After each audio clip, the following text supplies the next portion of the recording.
거예요. 이 단 걸 먹는다는 순간의 욕망을 못 채워서 슬프고, 안 주기 때문에 엄마가 나를 사랑하지 않는다고 착각해서 절망하는 거죠. 그런데 아이보다 인생을 조금 더 산 우리는 압니다. 지금 당장 욕망을 채워주는 것이 옳지 않은 것이고, 그래서 우리는 아이의 요청을 거절하고 오히려 쓴 치약을 입에 물려줍니다. 그 순간 아이는 더 절망하지만 아이에게는 그것이 가장 좋은 처방인 거죠. 단지 아이가 지금 보이는 대로 상황을 보니까 자기 감정이 통제가 안 되는 것뿐입니다. 조금 더 크면 그때 부모의 처방이 맞았다는 것을 인정할 수밖에 없는 거예요. 그 류시와 씨는 이름만 대면 알 법한 유명한 시인이고 작가입니다. 그분이 대학 졸업을 앞두고 기자가 될 꿈을 꾸고 열심히 공부했대요. 그리고는 시험을 보러 갔는데 그 시험 날짜를 잘못 알고 가서 시험도 못 보고 떨어져 버렸습니다. 그때는 너무나 절망했지만 훗날 생각지도 못하게 전혀 다른 방식으로 드라마틱하게 꿈을 이루게 되었습니다. 그리고는 자기 책에 이렇게 기록하고 있는데 한번 잘 들어보십시오. 좋은지 나쁜지 누가 아는가? 좋은지 나쁜지 누가 아는가? 삶의 여정에서 막힌 길은 하나의 계시이다. 만약 우리가 전체 그림을 볼 수 있다면, 전체 이야기를 안다면 지금의 막힌 길이 언젠가는 선물이 되어 돌아오리라는 것을 알게 될까? 그것이 삶의 비밀이라는 것을, 우리의 가슴을 뛰게 하는 것은 지나간 길이 아니라 지금 다가오는 길이라.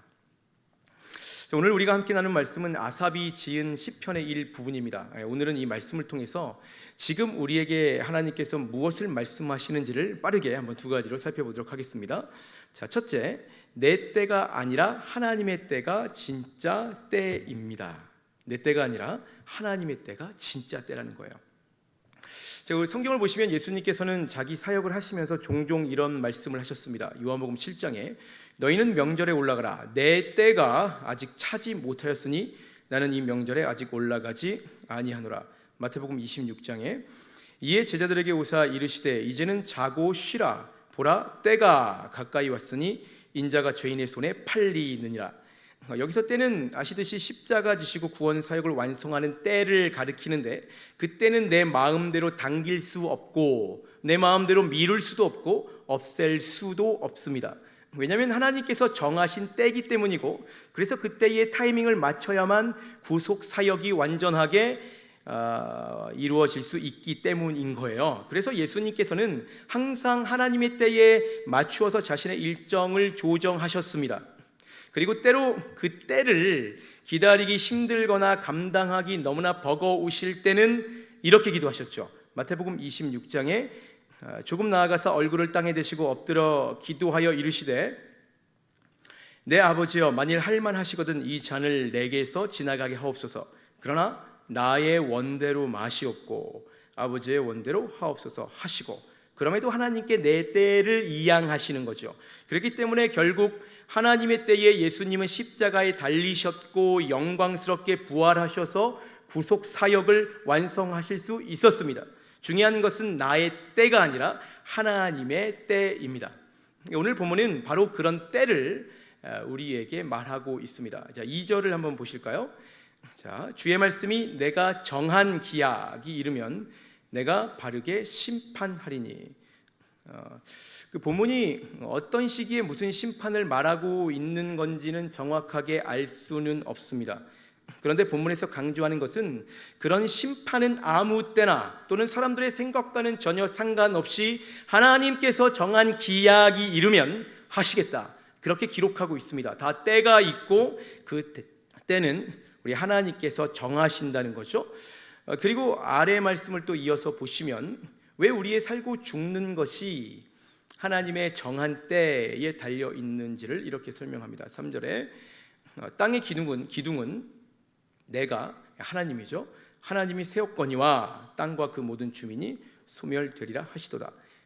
우리를 포함한 이 땅의 모든 것을 우리 하나님께서 만드셨기 때문입니다. 창세기 1장에 태초에 하나님이 천지를 창조하시니라. 로마서 11장 이는 만물이 주에게서 나오고 주로 말미암고 주에게로 돌아감이라. 우리는 생각하죠. 우리가 우리의 때를 정하고 우리가 열심히 해서 우리의 일을 해낸다고 항상 생각합니다. 그러나 성경은 분명히 우리에게 말하고 있죠. 본문 2절에 주의 말씀이 내가 정한 기약이 이르면 내가 바르게 심판한다. 우리가 잘 아는 잠언 16장에 사람이 마음으로 자기의 길을 막 계획을 하잖아요. 그런데 어떻게 됩니까? 그의 걸음을 결국 인도하시는 이는 여호와시니라. 우리가 아무리 계획해서 준비한다고 해도 하나님께서 길을 막으시면 할 수 있는 게 아무것도 없고, 아무리 안 될 일도 하나님께서 때를 여시면 뭐든지 할 수 있는 것입니다. 성경을 보십시오. 하나님이 하시면 홍해가 갈리고, 하나님이 하시면 요단이 끊기고, 하나님이 하시면 골리앗이 무너지는 거예요. 그래서 우리는 하나님의 때를 아는 것이 무엇보다 중요합니다. 최근 JTBC라는 방송국이 있어요. KBS, MBC처럼 JTBC에 이 39이라는 수목 드라마가 시청률 고공행진을 하고 있습니다. 보시는 분 계십니까? 수요 예배 오시느라고 못 보시잖아요. 제가 설명해 드릴게요. 어떤 내용인지. 이 드라마가 뭐냐면 아직 결혼하지 않은 39 젊은 새 여성 절친들의 이야기인데, 거기에 찬영이라는 친구가 췌장암에 걸려서 6개월밖에 살지 못하는 그 시한부 판정을 받습니다. 그 아직 젊은 나이잖아요. 40도 채 안 됐으니까. 그 젊은 나이에 내게 그런 일이 일어날 줄은 생각지도 못했고, 그래서 굉장히 절망합니다. 그런 찬영에게 친구들은 이렇게 위로를 해요. 지구에서 역사상 제일 신나는 시한부가 되어줘. 시한부가 신난다는 이게 말이 안 되는 얘기잖아요. 응원을 하려고 그렇게 얘기한 건데 오히려 이런 응원이 더욱 슬프게 다가옵니다. 결국 기적은 일어나지 않아요. 39. 너무나도 젊은 나이에 찬영은 죽고 친구들은 영정사진 앞에서 절망합니다. 그리고 이런 드라마에서나 일어날 법한 일은 통계적으로 암 발병률 30%, 3명 중에 1명에게는 아주 가까운 현실이 됩니다. 우리가 우리의 인생을 주도합니까? 내가 나의 인생을 주도할 수 있습니까? 지금까지 살아오시면서 여러분의 인생이 여러분의 계획대로 잘 돼서 여기까지 흘러오셨습니까? 절대로 아니죠. 오늘 아침에 학교 다녀오겠습니다 하고 집 나간 자녀들이 저녁에 무사히 집에 들어오는 것은 당연한 일상이 아니라 하나님의 은혜가 있어야 가능한 일입니다. 30%가 암에 걸리고 혹시 죽을 수도 있는 확률을 제외하고 나서라도 어떻게든 우리는 모두 죽는다라는 사실은 우리 모두가 시한부 인생을 살고 있다는 얘기죠. 저와 여러분이 사실 이 땅에서 할 수 있는 것은 아무것도 없습니다. 그래서 누구보다 똑똑하고 그 누구보다 재물과 명예를 쌓았던 솔로몬 왕은 이렇게 고백하죠. 전도서 3장 1절에서 쭉 보시면 범사에 기한이 있고 천하만사가 다 때가 있나니 날 때가 있고 죽을 때가 있으며 심을 때가 있고 심은 것을 뽑을 때가 있으며 죽일 때가 있고 치료할 때가 있으며 헐 때가 있고 세울 때가 있으며 울 때가 있고 웃을 때가 있으며 슬퍼할 때가 있고 춤출 때가 있으며 하나님이 모든 것을 지으시되 때를 따라 아름답게 하셨고 또 사람들에게는 영혼을 사모하는 마음을 주셨느니라. 그러나 하나님이 하시는 일의 시종을 사람으로 측량할 수 없게 하셨죠. 그리고 전도서 1장에 전도자가 이르되 그런 우리의 사람의 계획들은 결국 헛되고 헛되며 헛되고 헛되니 모든 것이 헛되도다. 자, 사랑하는 성도 여러분, 여러분은 이 시기에 코로나를 뚫고 여기까지 나오셨고 그리고 온라인 예배의 자리를 지키고 계십니다. 그만큼 그 누구보다 하나님께 열정이 있다는 거죠. 그래서 내가 믿는 그 하나님께 각자의 비전들, 그 경제 문제, 자녀 문제, 그리고 부부 문제, 그리고 제가 알지 못하는 여러 가지 문제로 간구하고 계실 겁니다. 간절함들이 하나님 앞에 다 있으실 거예요. 그런데 혹시 그게 나의 뜻대로 그렇게 기도하는데도 혹시 잘 안 되는 분 계십니까? 그래서 낙심하고 원망하는 분이 계실 수도 있어요. 그렇다면 하나님이 나를 싫어해서 그러는 것이 아닙니다. 애를 썼는데 안 됐다고 자책할 필요도 없습니다. 내 정성이 부족해서도 아니고 내 잘못이나 실수도 아니에요. 단지 아직 하나님의 때가 차지 않았기 때문입니다. 그러니 하나님 원망하지 마시고 너무 절망하지 마시고 자기 감정을 통제하십시오. 조금만 더 인내하시고 하나님의 때를 기다리십시오. 시편 126편 울며 씨를 뿌리러 나가는 자는 반드시 기쁨으로 그 곡식단을 가지고 돌아오리로다. 그렇게 믿고 나아갈 때 여러분의 삶에도 우리 믿음의 선배들에게 늘 그랬듯이 놀라운 하나님의 축복이 소일내에 하나님의 때에 가장 선하고 아름답게 임할 줄 믿습니다. 자, 둘째, 하나님 없이 잘 되는 것은 잘 되는 것이 아닙니다. 하나님 없이 잘 되어 보이는 것은 결코 잘 되는 것이 아닙니다. 본문 4절 5절 4절 5절을 보실까요? 성경책 보시고 4절 5절 준비 시작.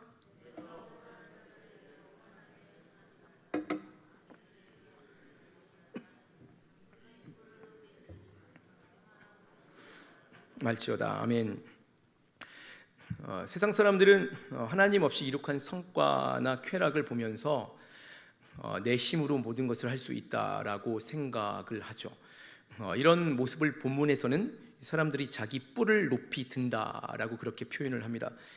자기 의를 자랑하고 하나님이 없다면서 그렇게 비웃는 거죠.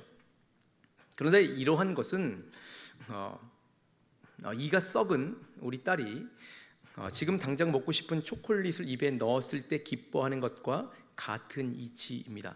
그 순간에는 세상을 다 얻은 것 같지만 오히려 그것 때문에 몸이 병들고 그래서 빨리 멈추지 않으면 결국 파멸합니다. 정상적인 부모라면 그렇게 아이가 원하는 것을 다 지어주지는 않는 거잖아요. 지금 세상은 그 어느 때보다 사람들의 욕구와 욕망이 충족되고 자아가 실현되고 있는 세계입니다. 그 어느 때보다 돈이 많고 그 어느 때보다 많이 배운 사람들이 사회의 주류층을 이루고 있습니다.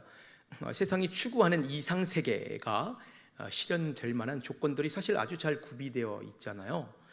그런데 참으로 아이러니하게도 요즘은 그 어느 때보다 우울증 환자가 많고 자살률은 계속해서 증가하고 있습니다.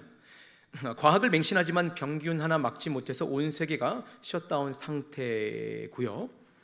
2차 세계대전 후에 잠잠하더니 각 나라마다 분쟁이 점점 심화되고 최근엔 러시아가 우크라이나를 침공해서 수많은 사람들이 떼죽음을 당하는 참극이 벌어지고 있습니다. 21세기예요.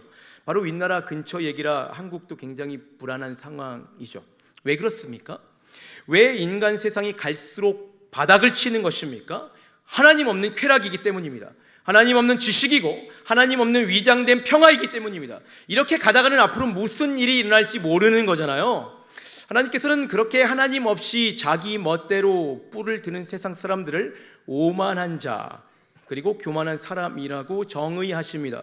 그리고 그들에게 계속해서 말씀하시는 거죠. 다시 4절 5절 보시면 내가 오만한 자들에게 오만하게 행하지 말라 하며 악인들에게 뿔을 들지 말라 하노니 너희 뿔을 높이 들지 말며 교만한 목으로 말하지 말지어다. 그렇게 살면 안 된다고 거기서 제발 멈추라고 계속해서 부모의 심정으로 말하고 계신 것입니다. 그런데 듣지를 않습니다. 여러분은 거지 나사로에 대한 이야기를 알고 계실 거예요. 옛날에 하나님을 믿는 거지 나사로와 하나님 없이 쾌락을 누리는 부자가 살았대요. 이들이 죽고 거지는 천국에 갔고 부자는 지옥에 갔습니다. 부자는 지옥에서 너무나 고통스러워서 천국을 바라보면서 나사로를 제발 세상에 보내달라고 하나님께 성경엔 아브라함이 등장하는데요. 아브라함에게 요청합니다. 죽은 사람이 살아나면서까지 복음을 전한다면 아직 세상에 있는 자기 5 형제가 예수를 믿을 테고 그래서 지옥에 오지 않을 거라 이렇게 꾀를 내본 거예요. 그런데 하나님께서는 거절하시면서 이렇게 말씀하십니다. 잘 들어보세요. 누가복음 16장에 보면 5 형제들에게는 그들에게는 모세와 선지자들이 있으니 그들에게 들을지니라. 이르되 모세와 선지자들에게 듣지 아니하면 비록 죽은 자 가운데서 살아나는 자가 있을지라도 권함을 받지 아니하리라. 지금 우리의 세태를 너무나도 잘 반영하고 있잖아요. 계속해서 하나님은 말씀을 통해서 주위 사람을 통해서 경고하고 말씀하시고 계십니다. 그런데 우리의 오만함과 교만이 들려도 듣지 않고 보여도 보지 않게 만들 뿐인 거예요. 아마도 결국 5 형제까지 모두 제 생각에는 지옥에 가지 않았을까 그런 생각을 하게 됩니다. 2015년에 개봉된 암살이라는 한국 영화가 있어요. 일제 치하 때 독립투사들의 이야기인데 전지현, 이정재가 주연했고 당시 큰 인기를 끌었던 영화입니다. 영화를 보면 그 배우 이정재 씨가 염석진이라는 독립군으로 나오는데요. 이 사람이 잘하다가 나중에는 배신하고 일본의 앞잡이가 되고 맙니다. 왜냐하면 한국이 이제는 독립할 수 없다라고 판단했기 때문이에요. 그래서 실제 역사를 쭉 살펴보면 1900년대 초에 많은 독립군들이 독립을 위해서 일어났는데 시간이 지나도 여전히 일본이 강성하니까 1930년대 들어와서 많은 독립군들이 변절한 것이 사실 역사적 사실입니다. 그런데 생각지도 못하게, 정말 그 당시에는 아무도 생각지 못했겠죠. 정말 생각지도 못하게 1945년 일본이 패망하면서 한국은 독립을 했습니다. 새 세상이 열렸고 곧이어 독립군들이 염석진을 찾아서 결국 사살을 하는데요. 그때 묻습니다. 왜 변절해서 동료들을 그렇게 죽였냐고 말이죠. 그때 이 염석진의 대답이 이렇습니다. 몰랐으니까. 정말 몰랐으니까. 독립할 줄 알았으면 내가 이랬겠나. 그리고는 땅 하고 총을 맞고 비참한 최후를 맞습니다. 자, 사랑하는 성도 여러분, 세상은 하나님이 있다면 하나님이 있다는 증거를 대라고 우리에게 요구해요. 유한한 우리가 무한하신 하나님을 우리 이성에 가두어서 합리적으로 증명해 내기란 여간 어려운 것이 아닙니다. 그런데 마찬가지로 그들에게 우리는 묻습니다. 그렇다면 하나님이 없다는 것을 증명해 보라고 말이죠. 그러면 똑같이 그들 역시 증명하지 못하고 오히려 하나님이 살아계실 수밖에 없는 너무나 많은 증거들이 그들의 앞을 가로막습니다.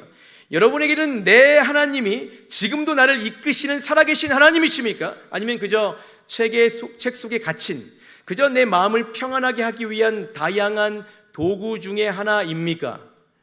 성경은 우리 하나님은 살아계시다 분명히 말하고 있습니다. 그리고 수많은 믿음의 선진들이, 그리고 우리 한국의 부모님들이 바로 그 하나님을 위해서 자기 목숨까지 내놓으면서 신앙생활했습니다. 그들의 삶을 통해서 한국 교회가 시작됐고 이렇게 부흥했다는 것을 여러분 누구나 다들 잘 알고 계실 거예요. 이것만큼 하나님이 살아계심을 너무나 강력하게 증거하는 게 무엇이겠습니까? 바로 그 하나님께서 오늘 말씀하십니다. 하나님 없이 세상에서 쾌락을 누리는 것은 오만이다. 그리고 교만입니다. 잘 되는 것 같지만 망하고 있는 것입니다. 계속해서 오늘도 여전히 하나님께서는 말씀하고 계시는 거죠. 그리고는 이렇게 다시 말씀하십니다. 2절 3절에 주의 말씀이 내가 정한 기약이 이르면 내가 바르게 심판하리니 땅의 기둥은 내가 세웠거니와 땅과 그 모든 주민이 소멸되리라 하시도다. 그때가 언제인지 모르죠. 그리고 어쩌면 점점 인간성을 잃어가면서 과열 경쟁하는 이 시대가 어쩌면 심판의 때인지도 모르겠습니다. 그럼에도 아직 시간이 남아 있습니다. 예수님께서 아직 오시지 않았고 아직 우리는 숨을 붙이며 살아가고 있어요. 이 시기에, 이 마지막 때에 오늘 이 말씀을 믿음으로 들으시고 삶의 모든 지대에서 하나님을 더욱 인정하십시오. 내 때가 아니라 하나님의 때를 기다리며 하나님으로 사는 그분의 제자로 나아가십시오. 그래서 우리 주님의 때에 가장 선한 것으로 기도 응답받아 기쁨으로 사시길, 나아가 여러분의 모든 일상이 하나님의 때가 되시기를 우리 예수님 이름으로 축원합니다. 자, 말씀을 마무리하겠습니다. 성경을 보면 내가 원하는 때가 하나님의 때와 딱 들어맞으면 참 좋겠는데, 그렇죠? 내 때, 하나님 때가 딱 맞으면 좋잖아요. 그런데 그렇지 않은 경우가 참 많은 것 같습니다. 아브라함이 평생 광야에서 지내면서 그랬고 약속의 아들을 분명히 복 주셔서 이제 자녀 후손들을 모래알 같이 해주신다고 하셨는데 약속의 아들을 100세나 돼서 얻었잖아요. 요셉이 노예로 팔리고 그리고 감옥에서 2년 반, 그리고 출애굽한 이스라엘 백성들이 약속의 땅으로 간 거잖아요. 약속의 땅으로 간 건데 40년간 광야를 떠돌았고, 다윗이 사울에게 쫓기며 엔기디 광야에서 10년, 또 신약에 와서 수많은 예수님의 제자들이 그렇게 하나님의 때를 오랜 시간 고단하게 기다렸던 것을 볼 수 있습니다. 그런데 놀라운 것은 성경을 잘 보시면 시간의 차이는 있지만 하나님께서는 반드시 그분께서 약속하신 하나님의 때를 우리에게 가장 선하게 이루신다는 거예요. 문제는 그렇게 신실하게 이루시는 하나님을 우리 역시 신실하게 믿고 기다릴 수 있느냐에 있습니다. 성경은 그렇게 끝까지 하나님을 붙들고 살았고, 그리고 결국 하나님의 때에 가장 놀라운 축복을 받았던 믿음의 선조들의 이야기입니다. 그리고 오늘 하나님께서는 우리에게 그 성경을 통해서 말씀하십니다. 오늘 말씀을 조금 바꿔서 제가 이렇게 한번 읽어볼게요. 본문 2절 3절에 주의 말씀이 내가 정한 기약이 이르면 내가 바르게 축복하리니, 왜냐하면 땅의 기둥은 내가 세웠거니와 땅과 그 모든 주민이 소생되리라 하시도다. 그리고 우리가 잘 아는 시편 1편에 보면 이렇게 기록되어 있습니다. 복 있는 사람은 악인들의 꾀를 따르지 아니하며 죄인들의 길에 서지 아니하며 오만한 자들의 자리에 앉지 아니하고 오직 여호와의 율법을 즐거워하여 그의 율법을 주야로 묵상하는도다. 그는 시냇가에 심은 나무가 철을 따라 열매를 맺으며 그 잎사귀가 마르지 아니함 같으니 그가 하는 모든 일이 다 형통하리로다. 아멘. 사랑하는 성도 여러분, 많은 기도의 제목을 가지고 이 자리에 나오셨을 테고, 우리 하나님께 오늘도 여전히 간절히 기도하실 줄 압니다. 이 시간 소원하는 것은 여러분의 기도를 하나님께서 들으시고 수일 내에 응답하시기를 예수님 이름으로 축원합니다. 그리고 더불어서 혹시나 때로 기도의 응답이 더디거든 아무쪼록 포기하지 마시고 흔들리지 마시고 신실하게 하나님의 때를 구하며 기도하시기를 소망합니다.